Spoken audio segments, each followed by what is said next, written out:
Hey, good evening, everybody. This is Dina Hall. I'm here for another episode of Flex. And tonight, my guest is JP Jordan. He's an ensemble member and artistic director at Touchstone Theatre. Why don't y'all welcome JP? Good to see you. Hi, Dina. Thanks for having me. That's cool. I can hear you quite well. I can always hear you people better than I can hear myself. I'll fix that. I'll fix that for me. All right. Um, I say it's good to see you, but usually I only see you when we're out someplace at an event in the community. You and Lisa might be out somewhere at the same place as me because we kind of travel in similar circles. I think that's the Um, life, though. That's a good yeah, thing. it absolutely is. We're here talking about contemplating performing arts and here in these uncertain times and how we're all adapting to what happens. And I know you've got a long history with Touchstone. Why don't you tell us a little bit about your history with Touchstone? Maybe the theater group itself. A little bit about the staff programs that you might run typically. Anything you want to tell the folks about it? Yeah, sure. For folks that don't know about Touchstone, we're going to be celebrating our 40th anniversary in a year and a half. So Touchstone's been around a bit of a time here, along with Godfrey's and Mock Turtle. It was kind of the guard at that point in time, and it's been going strong. It's gone through different iterations over the years, but it's always held tight to its core mission, and that is, offering voice to the community through art. And so originally, Bill and the other co-founders, it was very much a street theater company starting out, and it evolved, bringing in folks from different disciplines, not so much different disciplines, but different schools of thought. And then Touchstone, the theater, the building was brought into it. And then along with that, in 1999, we put together Steelbound, which was, right after the steel closed, and brought back nearly 100 steel workers and their family to the site of the steel, and gathered their stories and produced an event with them that kind of became a really important work in Touchstone's life. And that's back when Mark and Jenny and a whole other crew of folks were there as well. And that large scale community based work is something that's become a real staple for Touchstone. And about every 3 to 4 years, we do another really big work along that same line. Following up on that, it was Don Quixote of Bethlehem. Then Another River Flows, which was part of the Lehigh Valley Black African History Project. Then we did, I think I'm missing one in there, but then we did a piece called Journey from the East, which explored the influx of the Chinese community into Bethlehem. And then most recently, in 2019, 20 years after Steelbound, we stopped and we held a festival called Festival on Bound, which lasted 10 days, where we looked at where has the community come in the last 20 years since the steel closed, and how do we as a community manage to have some agency in dictating the future and gathering the thoughts of the community on that. And so what Touchstone is kind of one part this large scale community based work. And when we're not doing that, then we kind of just get to geek out and do devised ensemble driven work, and flex our muscles artistically, with different projects such as Ulysses Dreams, which happened out in the Greenway, or Dictators for Dummies. I think these aren't just, they all have a meaning, though. That's the thing. They always tie back somehow in our community, even when we're not necessarily trying to do that. On top of that, we have award-winning arts and education programming, and, commission work on top of that. So anything we can get involved in that we think is going to be an asset to our community, that we're going to jump in and try to get involved in. Most recently, we're partnering with Moravian College, who, again, a venerable institution here in Bethlehem. But we, for the last 20 years of Touchstone's history, we've been running an apprenticeship program. And it's just within the last 2 years that we received a vote over at Moravian, where we turned our apprenticeship program into a 2-year degree granting program. So now students can come and study with us and spend 2 years there. And when they leave with an MFA degree, a Master of Fine Arts degree, and they can take that out into the world with them. Okay, you've got it all down, don't you? That was like stream of consciousness right there. That was fantastic. I love when someone knows every bit of what they're doing and able to talk about that so much. So I know I was listening very intently to all of the programs and things, and I know that you had a lot going on last season, and you probably, from what I'm guessing, were in the midst of something back in March when we all had to close our doors. What were you in the middle of a project, or was it a camp? Yeah, it was really interesting. Right before COVID hit big, basically 2 weekends before, when it was spreading through Europe and really hadn't landed here in a significant way, we had an Italian company performing at Touchstone 2 weeks before, and they were doing a show about Edith Piaf. Teatro Potlatch was over, and this is the second time we've had them in. And we took them to the airport, and we received a message for them on the plane saying, and it was just when they announced that Italy was closed. Oh. And so they're saying they announced to all the passengers on board, hey, Italy's closed. If you want to get off now, this would be a good time right now. And so they still got home, but it was one of those, cool, we got a whole row to ourselves kind of trip back for them. On the plane. And what we were going to follow that up with, which unfortunately we never got to, but some folks no doubt got to see it, was the Mock Turtle Marionette's Doolittle piece, The Secret, which did perform as part of Festival on Bound. And so we were going to try to bring that back in June, but now it was like June came and went and no one knew for sure what was what and how people could safely be together.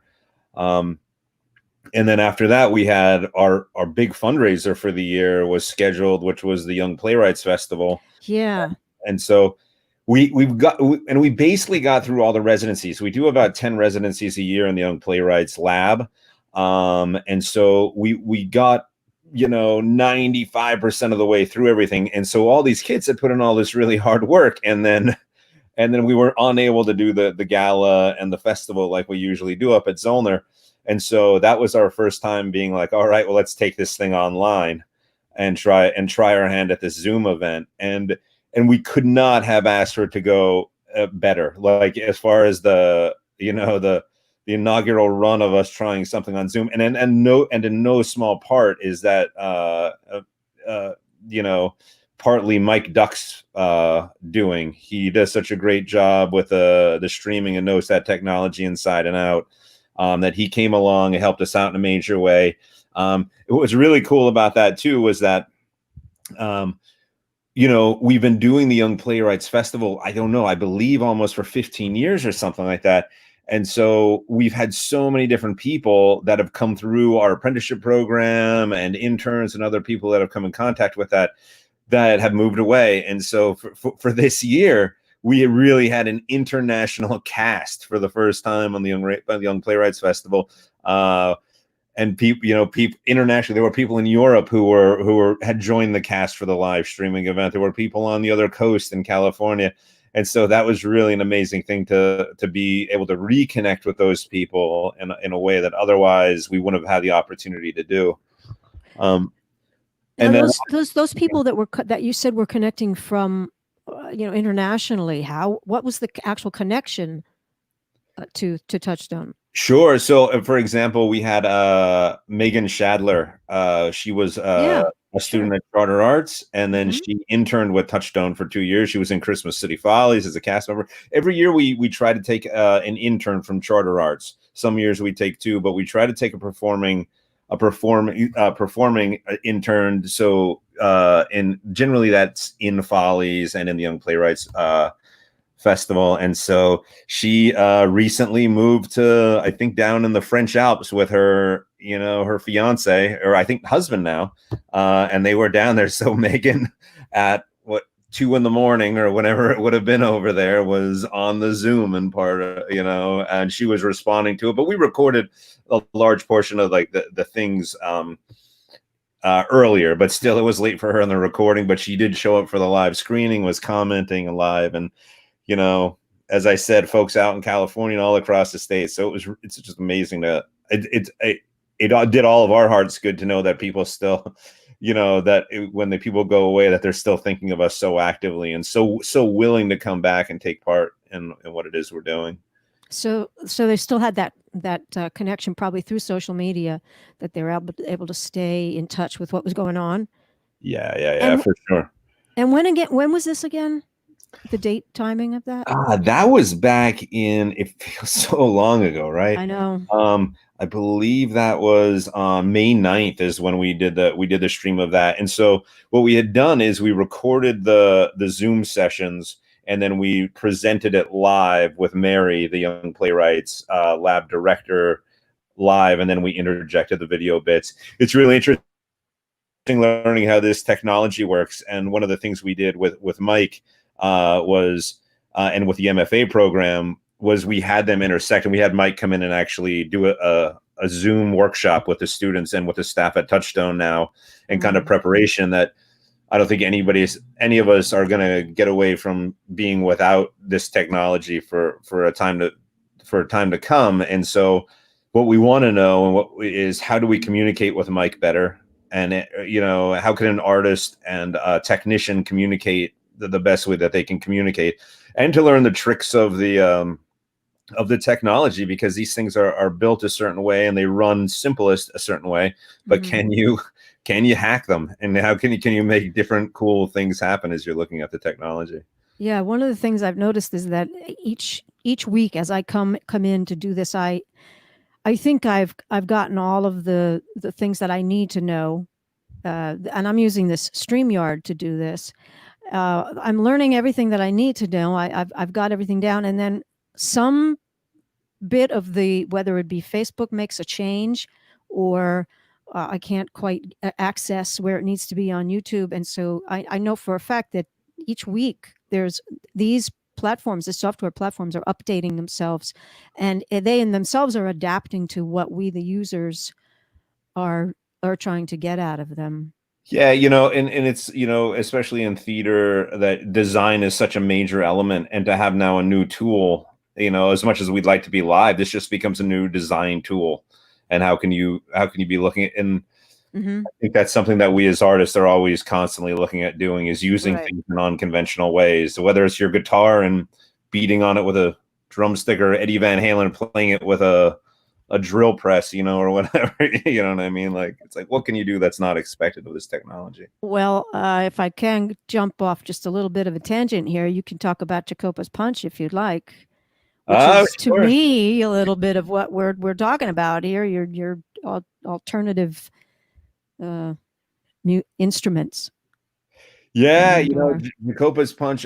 You have highs and lows when you're working so deeply on a project, and Touchstone is this huge project, and then different at times you get burnt out on certain things, and other things you become excited about. And I started off as a musician before anything.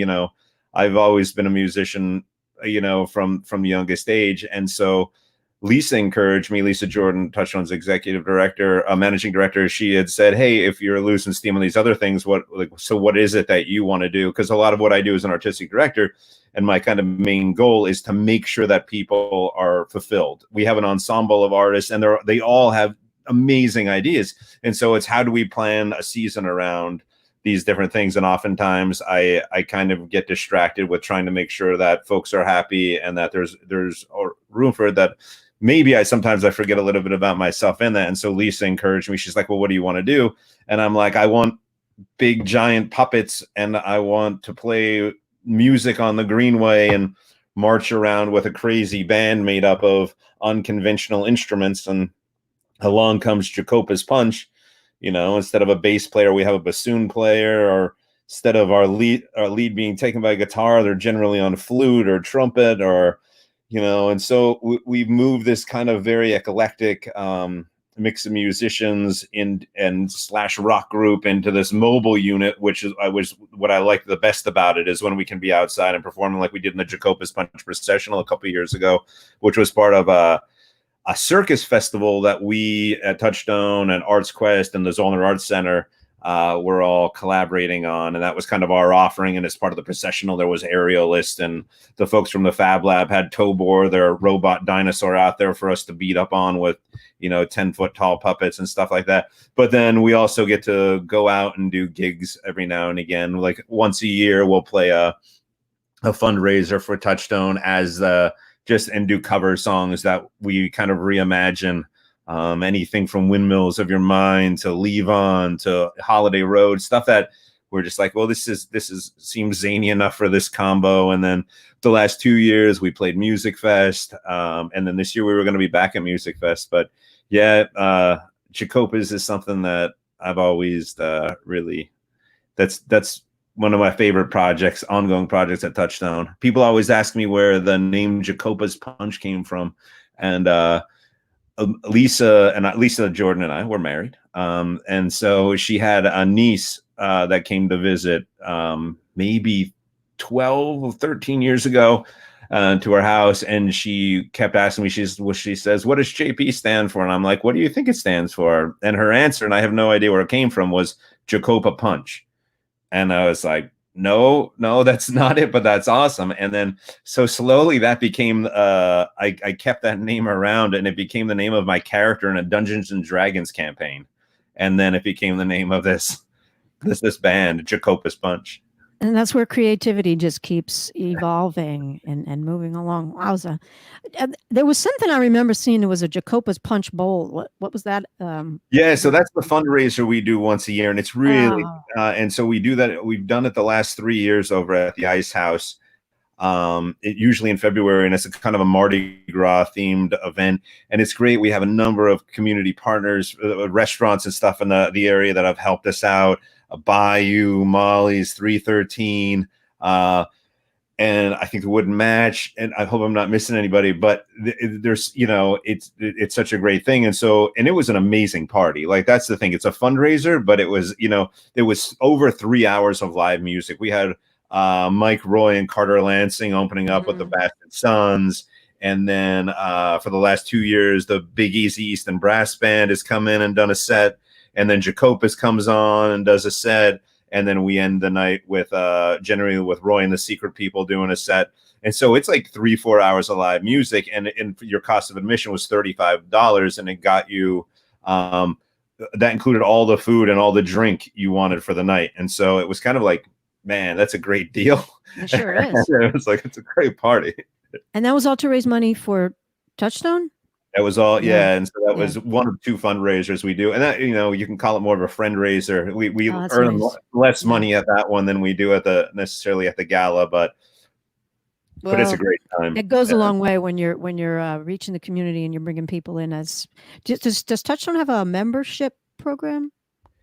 Yeah, we had for a while. We've been playing around with it, but generally, right now, we're not pushing that so much. We were calling it the Creative Circle for a while, but now it's.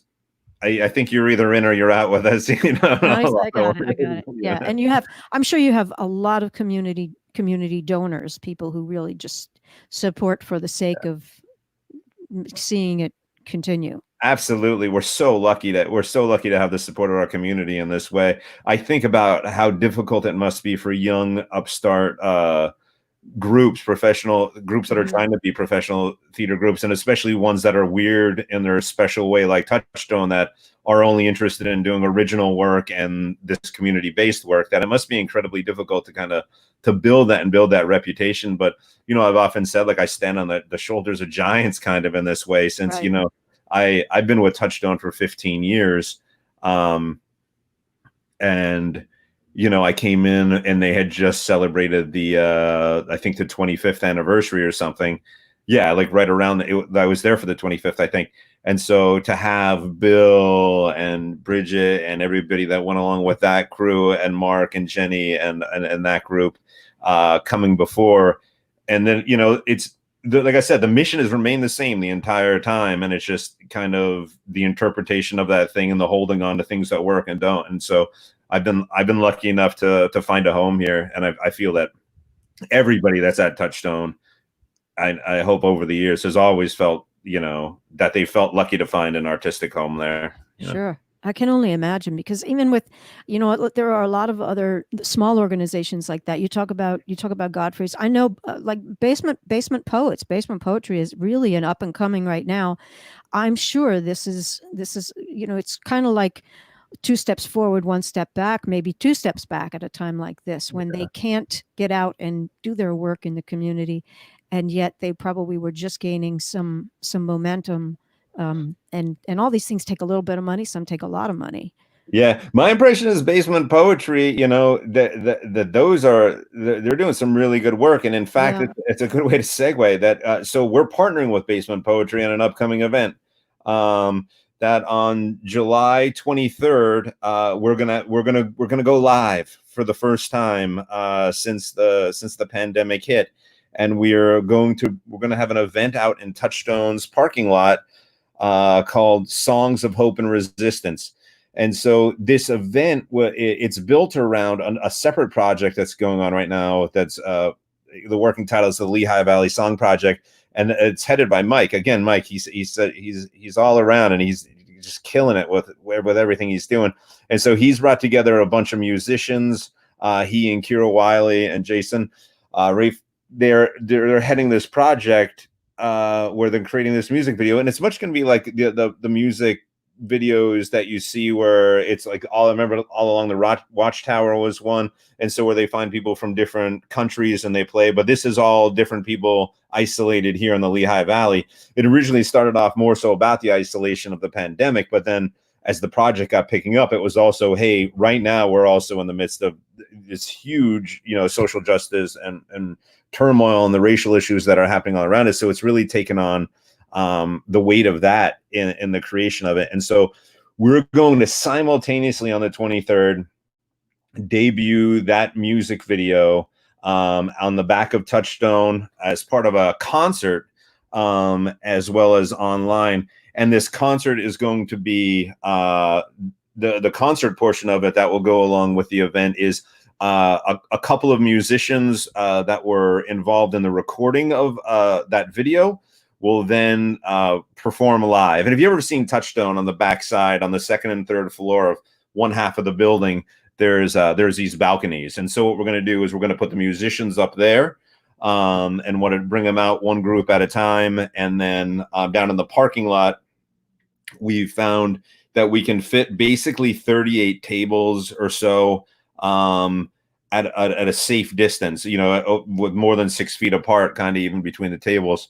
And so the audience will come, they'll sit down there and they'll look up and they'll see the musicians and they'll play up there. And at the end of the night, we'll have the big debut of this music video. And the Basement Poetry folks have signed on. I know Deirdre's going to be there. I'm not sure who else, but to act as kind of MCs throughout the evening. And they recently ran a project of their own where they're collecting writings, and we asked them, and I'm not sure if they'll pull from that or from other places, but do some kind of reading in between each musician as we kind of transition microphones, and then they'll introduce the next act, and on we go. And so people will get some live entertainment, but for those who don't want to come out, that completely understood. And so we're going to make sure that we make it accessible online as well. Yeah, that's one of the keys to what we're doing here now is the I know that there are quite a few, I'll say venues. I'm not necessarily talking theater at the moment. There are some, because you're talking music in this particular, in a theatrical setting, it's music. Am I correct on that? Yeah, the idea Yeah. started off actually, I was looking at the kind of the changing tides and what was going on, and I remember hearing about the concerts that were being done as drive-in, and I'm like, wait, hold on, well, we can do theater drive-in, no doubt, you know what I mean? Like, this is the thing too, right?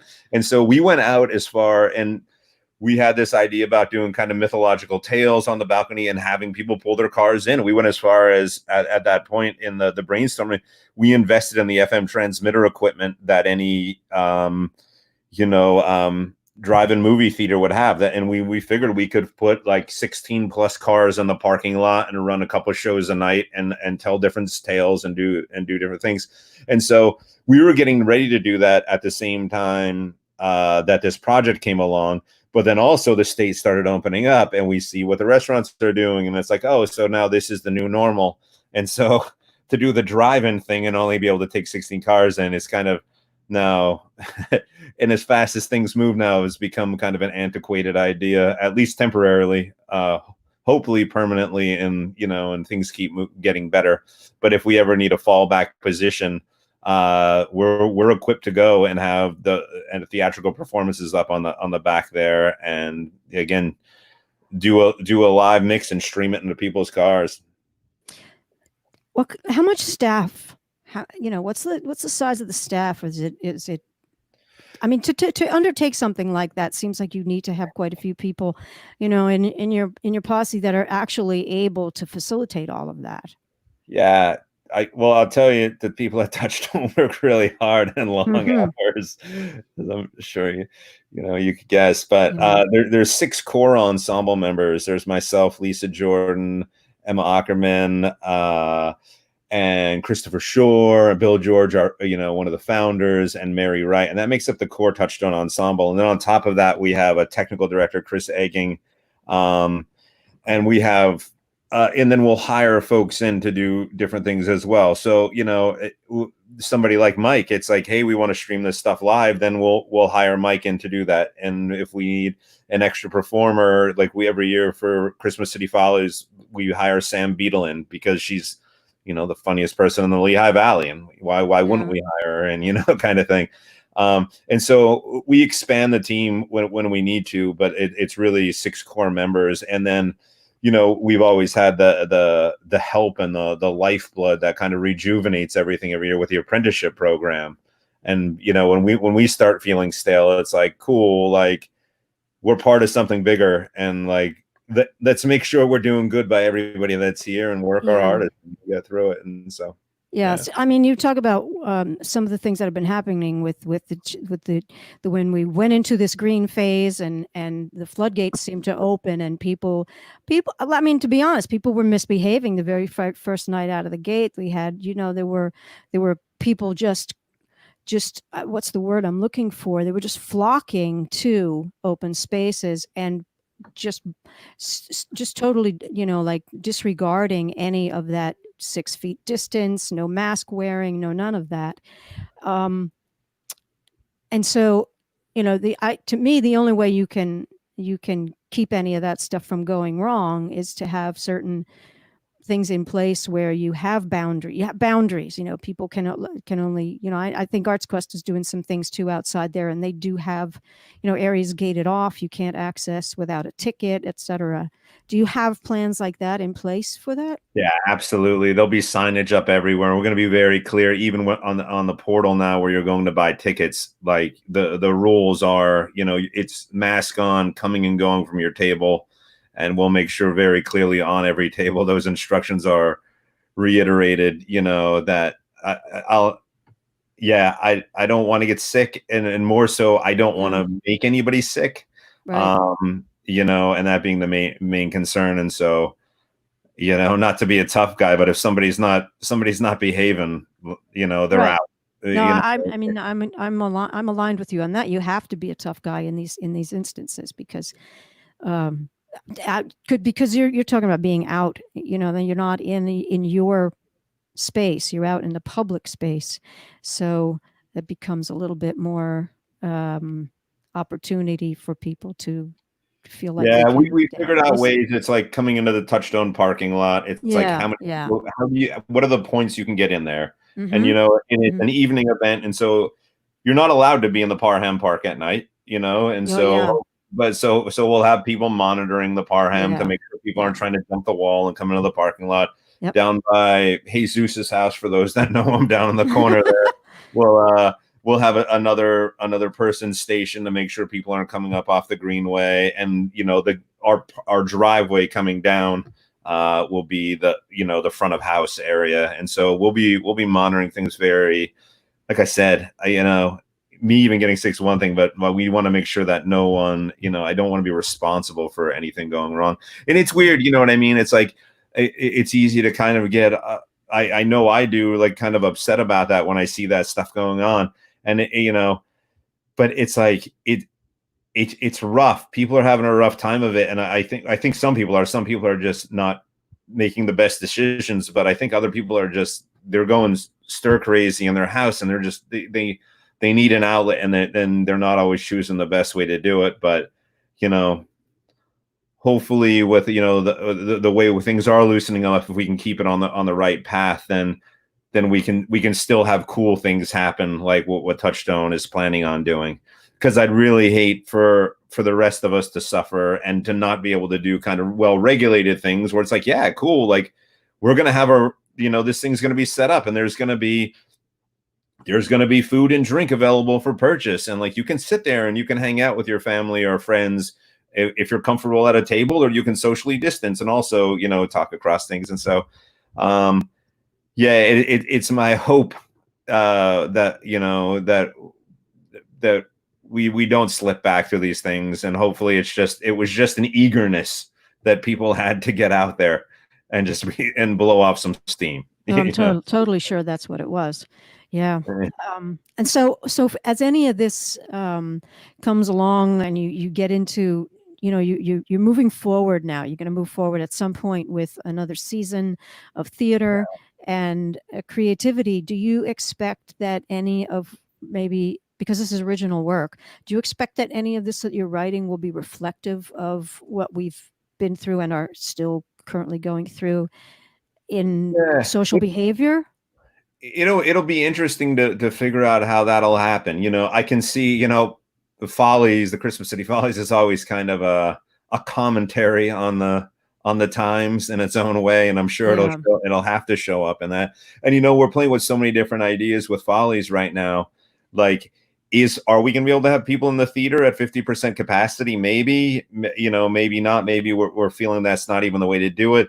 Does Follies exist a little bit in the theater and then also as a Zoom, film or something like that? Or does it take on, going back to Touchstone's roots, and go into street theater, taking on a caroling aspect of it and going around the city? One of the things we're looking into with some of our Latinx friends is the idea of the paranda. I'm not sure if I'm pronouncing that correctly, but traditional Puerto Rican kind of party parades, caroling, these things that went around, and how that we might incorporate those in these ideas of our neighbors over there on the South Side into what we're doing. But thinking about the rest of that in the fall, what we're going to dig into is this same model that we're going to go with these live events. Before it gets too cold, we're gonna bring Festival Unbound back in a major way. Even this event on the 23rd of this month is going to fall under the banner of Festival Unbound, and really that it's kind of in a way a fundraiser for Festival Unbound, and that proceeds from that event will go to pay all the musicians and all the artists involved in that. But anything over that will go directly to doing the programming, the social justice work, and applied theater work that we're doing as part of the Festival Unbound initiative. And so basically what we're looking at now for the fall is that starting on the first Friday in September, and every Friday thereafter, is holding up till about mid-October, is a different event that would fit into the Festival Unbound, rather than having the condensed 10-day festival. And so we're going to start off on the first Friday of September with a block party, kind of very much set up the same way, where everything that we're talking about is kind of set up in the same way, looking at the parking lot as how can this serve us in this capacity. And so that, this first one, it's really going to inform what that can ultimately be and how we can expand on that idea. And so we'll have this Latinx block party happening on the first weekend. We're going to have an event on 9/11, going to the stories of the nurses and medical crews that have been, picking up, all the work they're doing for us right now, and the kind of first responders, and honoring that. And this will be a series of events that will come into that, and we'll be announcing all of that really soon, including a kind of companion piece that where we have the songs of hope and resistance this summer. We're going to do a piece called Tales of Hope and Resistance over back in, I think it's slated for now, the first weekend in October or so, which will look at, again, going back to that idea of mythological stories and across cultures across the world, what stories show up in mythology that set us good examples of how to, fight the good fight and, resist the things that need to be resisted, and know why we're fighting for them. Like, what makes us live? What makes us humans? What's the joy? What makes us, I always come back to what makes us want to dance in the streets and, and exalt our souls in a way, And so looking at those topics. Well, it's all very ambitious and something to be celebrated. So I have, maybe this is one last topic we can talk about, and it's going to be quick. Is that so? These events that you're talking about, the Zoom event with the that Mike had set up, and you all brought in like you talked about. I think it was the Playwrights Festival. Sure. Are those and any upcoming? Or is any of this archived, as that people can watch it? If they're listening to this discussion now, can they go find it somewhere? Sure. I don't have the exact URL or anything, but that is that exists online currently, the Young Playwrights Festival, and it was a lot of fun. I would stream it with the live comments too, because that was kind of fun watching people from around. Well, we can find that URL. We can add it afterwards. This is going to be archived as well. This will be archived on YouTube and Facebook and embedded in my website. So if you know anybody who wants to listen to what you just had to say, which was quite informative, we'll direct them all to any of those places to listen for it. Are there any other things that you want to make sure we hit on in all of this? Because again, we're talking about adapting, and this is because we're all having to do that. Yeah, I think I've laid out. I spoke a lot about what Touchstone's initiatives on here, and saying it's just, and I think we can crawl into a box and try not to move forward, but it's important that we do move forward and that we find unique and creative ways to deal with the reality that's ahead of us. We're making a whole lot of more sense out of it now than we were back when it first hit in March, and we were just like, what's going to become of this? And now we can look at it in a different way. At first, I think there was a real eagerness to start planning, and it's like, well, let's do this, and start, and we fell into that a little bit, and then eventually I just got to a point. It was like, look, what we need to do is stop and listen.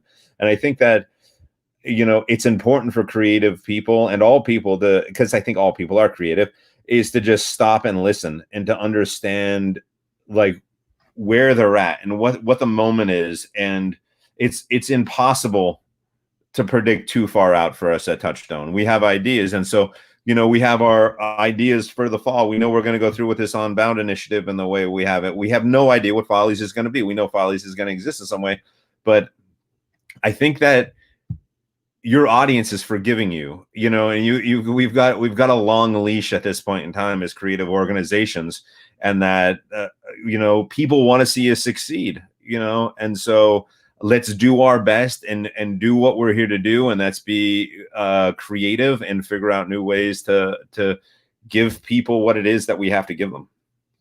That summed it up pretty well. All right. Thank you. Thank you for having me. I appreciate this, and it's such a great time. I really like this format. Yeah, that's nice. So the one thing I do at the end of this is I try to high five. This is hard. Boom. No, it's worse than a mirror. I might get it by the end of this series. Oh boy. All right. I want to say thank you, JP Jordan, ensemble member, artistic director at Touchstone Theatre, all around great guy and super creative. And it's wonderful to have you in the community as well. Thanks, JP. Thank you. Same to you. All right. And I'm going to tell you just a little bit about what's coming up in the next couple of weeks. July 15th, I have coming on the program, Natalia Zuckerman, Aaron McEwen, and Matt the electrician, all multi-instrumentalists, singer-songwriters, and recording and touring artists with lots of incredible projects that they are working on and what they're being able to do virtually without audiences. On July 22nd, Ryan Hill is a cinema and comedy programming director at Arts Quest. July 29th, Jamie Bloss is art educator at Spring Garden Elementary School, Bethlehem Area School District, and Lisa Harms, director of education and outreach for Arts Quest. And together they have done some interesting work and collaborated, and we're going to talk about things happening at the Banana Factory, as well as some ideas that Jamie brought up to me about incorporating music and art for our youngsters who are at home right now needing some creative outlets. And August 12th, in advance of Pride of the Lehigh Valley, Chris Matthews, who's a neo-folk songwriter and recording artist from somewhere out there but not here. And we're going to talk also about things that Chris Matthews has been doing throughout just from March up until now. And she's going to be playing also a set for Lehigh Valley Pride, which is on August 16th. So a little shout out for that as well. All righty. Thanks everyone for tuning in. I'm Dina Hall. This has been Flex, Adapt with Intent, and catch up with you next week.